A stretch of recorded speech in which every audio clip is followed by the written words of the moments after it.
Halo semuanya, kembali lagi bersama saya di channel Imanime Celebes, sebuah channel yang akan membahas tentang semua hal unik yang ada di Sulawesi Selatan dan masih banyak lagi. Di video kali ini, kita akan kembali melanjutkan serial I Laga Ligo. Dan kali ini, kita telah berada di episode yang ke-59. Oke, sebelum kita masuk ke pembahasan, seperti biasa, saya mau mengajak teman-teman semua buat yang belum subscribe, supaya bisa terlebih dahulu tekan tombol subscribe-nya, supaya channel ini bisa terus berkembang dan memberikan informasi, hiburan, serta wawasan kepada kita semua. Oke? Kalau sudah, langsung saja, mari kita masuk ke pembahasan. Inilah dia I Laga Ligo Series episode yang ke-59.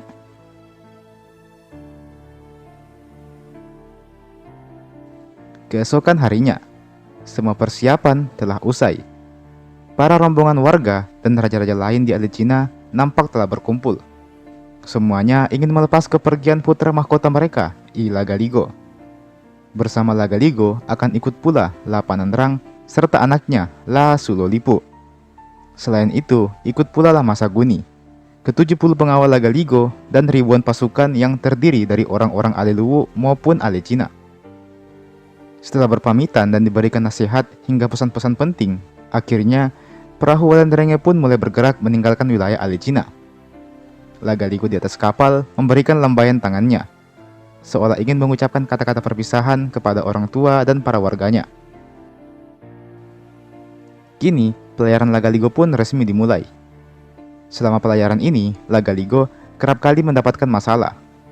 Namun, bukan pada pelayarannya, melainkan antara awak kapalnya, di mana kadang orang-orang Alecina di kapal tersebut mengejek orang-orang dari Aleluwu dan kadang pula sebaliknya. Alhasil, berkat tingkah para kru kapalnya itu, mereka pun jadi sering dilanda gelombang dan badai. Nampaknya sang Patotoe mencoba memperingati mereka semua. Lagaligo sebagai pemimpin pun pada akhirnya berusaha mendamaikan mereka, walaupun harus dengan sedikit ancaman. Setelah itu, tak lupa pula Lagaligo berdoa kepada sang Patotoe dengan tujuan untuk meminta maaf atas tingkah laku awak kapalnya.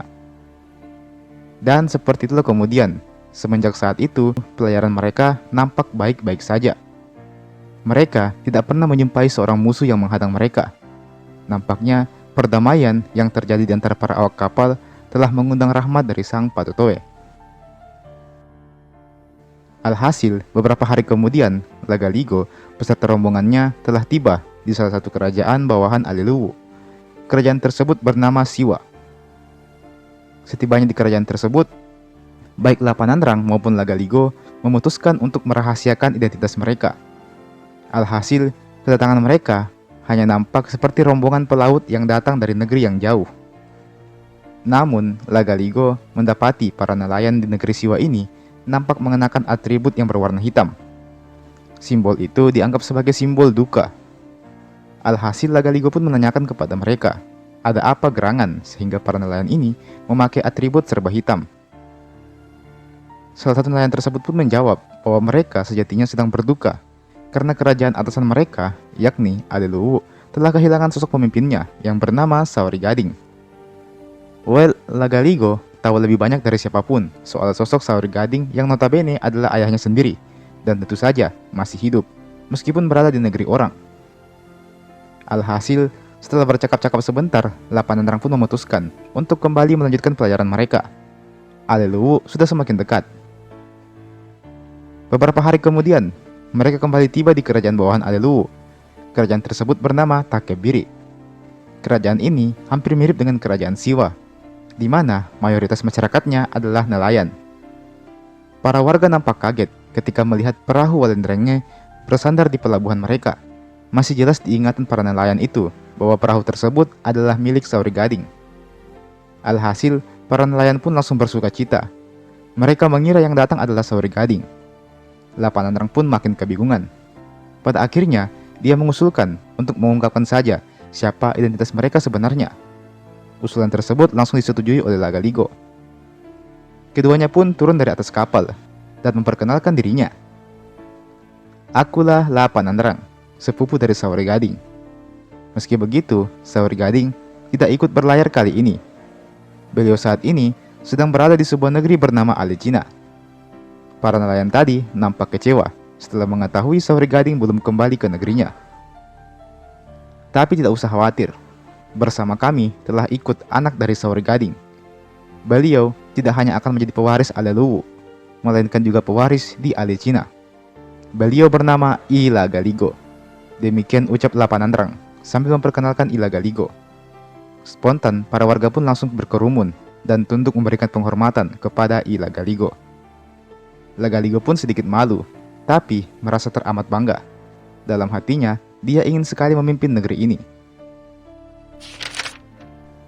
Meski begitu, fokus utama Ila Galigo saat ini adalah untuk mengambil peralatan bisu manurung di Aleliwu.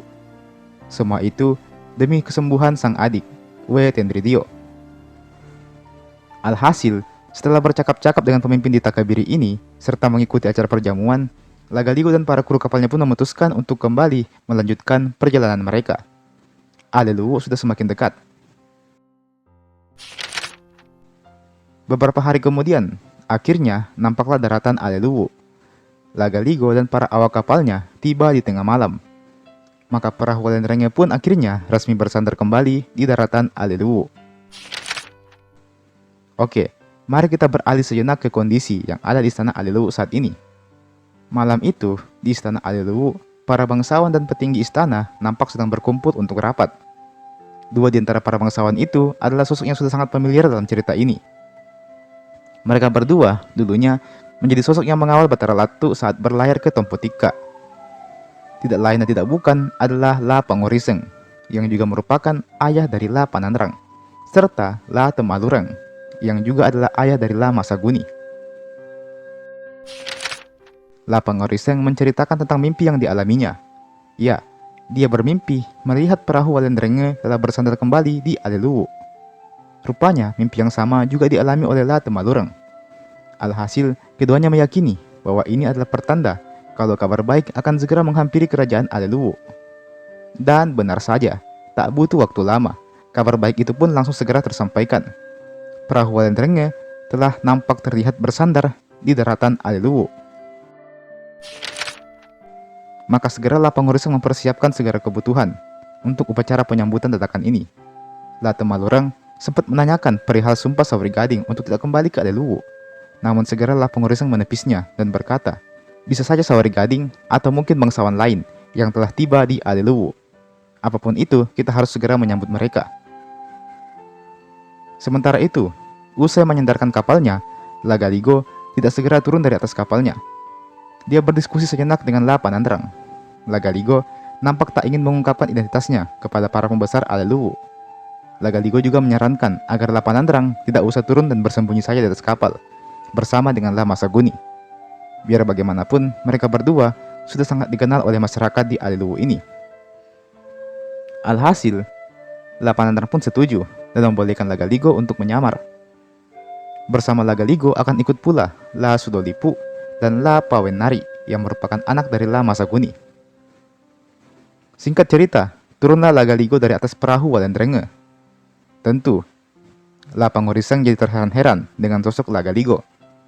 Sekilas wajah La Galigo mengingatkannya akan wajah Batara Latu serta Saori Gading.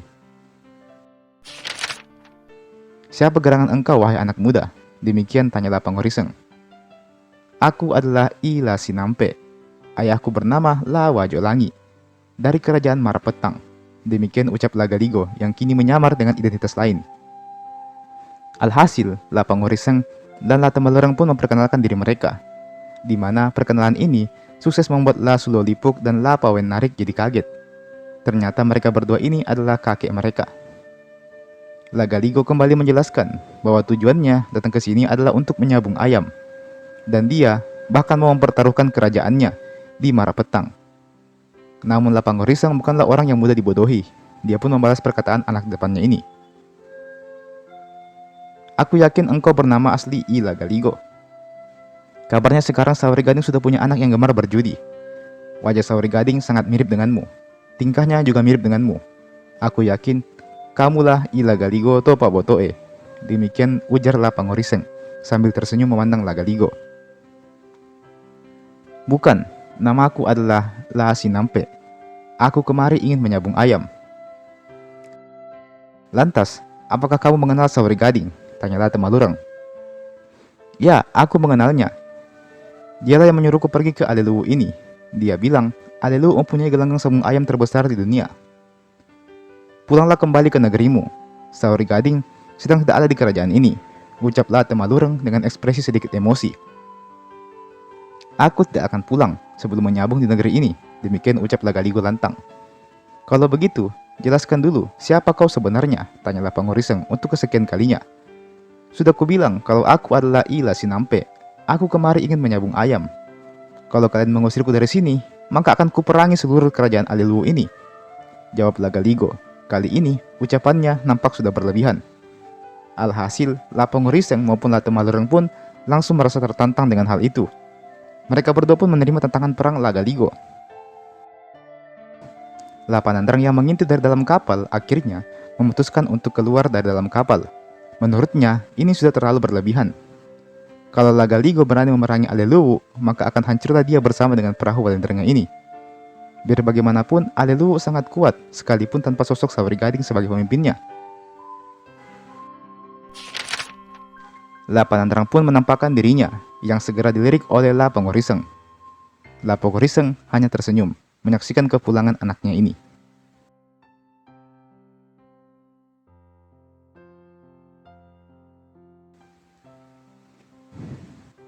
Dan teman-teman, itulah tadi Ilagaligo Series episode yang ke-59.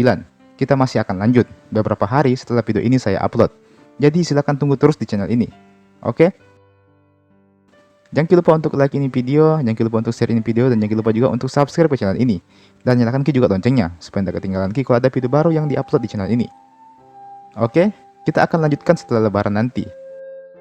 Terima kasih sudah menonton video ini sampai habis, dan sampai jumpa di video berikutnya.